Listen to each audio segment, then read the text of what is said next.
So I'm a bit ill, but I want to take a quick look at how the meta playstyle has developed so far in 5v5. As always, the starting point is the death of the anchor. Watch this video if you want to know more, and how the end of that default setup we saw in 6v6 gave teams incredible burst potential versus all parts of the setup.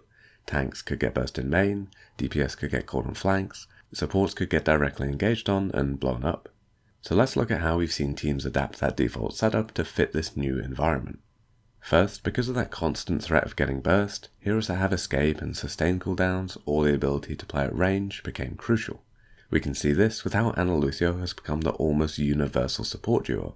Ana lets the backline play at a further distance, and Lucio lets them speed away from engages.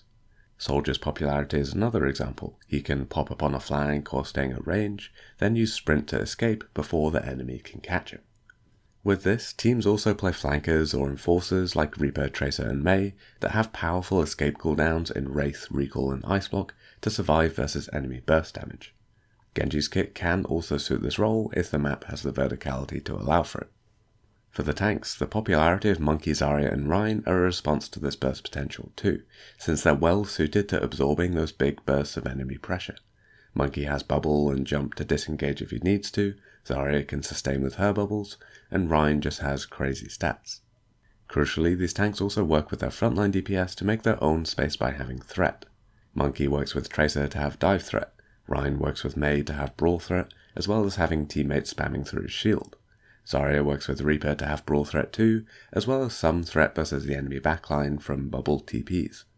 Being able to threaten enemies and reduce the pressure you take in frontline is just as, if not more important, than being able to absorb pressure through cooldowns.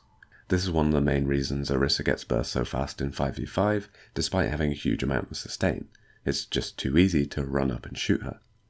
So we can see how this burst engage potential in 5v5 leads to a stretching out of the frontline and backline in neutral fights, as tanks get pocketed forward while their backline stays out of easy engage range. Providing that the frontline can get pocketed into position using only their backline's attention and none of their own important cooldowns, they should have enough threat to reduce enemy pressure onto themselves and the defensive cooldowns to survive a decent amount of time versus any burst attempt that does come through. It's important to note that a tank's ability to exist in frontline is very cooldown reliant. They have short uptimes where they can use their health pools and cooldowns either to survive versus enemy pressure or be a presence themselves, followed by downtimes while they heal up and wait for cooldowns. With all that in mind, we end up with this rough default setup. The backline sets up at a distance and pockets the frontline duo forward into cover so they don't have to waste important cooldowns. The ranged DPS will probably stick with the backline for the initial stage of the fight if there's a risk of the enemy going for an early engage, but will look to flank whenever there's an opportunity. Lucio's kind of in the same boat, he'll float around helping backline or flankers depending on the stage of the fight. And this setup really is the 5v5 adaptation of the anchor setup, and because there's always an objective to walk onto, we see teams mirror this setup basically every fight, even if they're not on the same comp.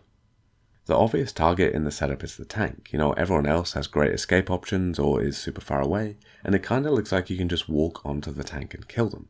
But teams quickly realize that because the tanks have full cooldowns and are also in cover, to put meaningful damage onto them, you have to commit hard around the corner and expose yourself to the enemy backline. And since there's no off-tank in 5v5, the pressure from the enemy backline is brutal, which means you'll get forced out quicker than you can burn through the enemy tank's health pool and defensive cooldowns, and then you won't have traded your own uptime for any sort of advantage. It's difficult to overstate the importance of backline LOS for these fights. I talked about this in the video on space as a resource, but whenever a space is contested by both teams, whoever can put more resources into it wins, and the backline is the main source of those resources.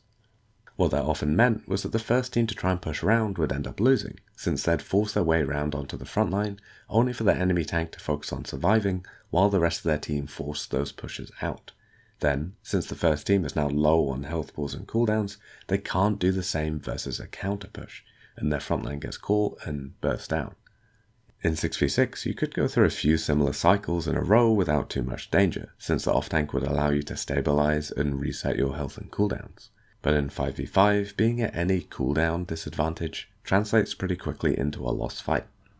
You can get away with these direct pushes if you have a big ult advantage or the comp matchup allows for it, but for default fights, teams had to find a solution to the problem of backline LOS. All of that combined adds up to a pretty simple meta playstyle. Teams pose up in the default setup and look to zone the enemy backline to split their LOS. All comps do this in different ways. Monkey dives in with his bubble, Zarya can teleport Reaper with her bubble, or even muscle in to zone the backline herself if the enemy frontline dive past her. And Rein comps do the same, except using Maywall or Rein Shield to block backline LOS. What all of these do is create a short time window in which you can focus down any split targets in the frontline, both because the target has no healing and because there's no range damage denying you from taking aggressive angles onto that target. So although comps might swap around heroes in the frontline, hopefully we can see how all comps are more or less playing around the same default. Rotate the backline into a safe position, pocket the frontline forward, look to zone the enemy backline however your comp allows for it, then burst onto the split target. Because of it being more difficult to stabilize in 5v5, whenever teams go into uptime, they have to make sure they're going to trade resources and cooldowns more effectively than the enemy team, since they probably won't get a second chance. Zoning the enemy backline whenever you go into uptime is just the safest way of doing that. This is also the reason why we see the pre-fight phase of neutral fights take so long.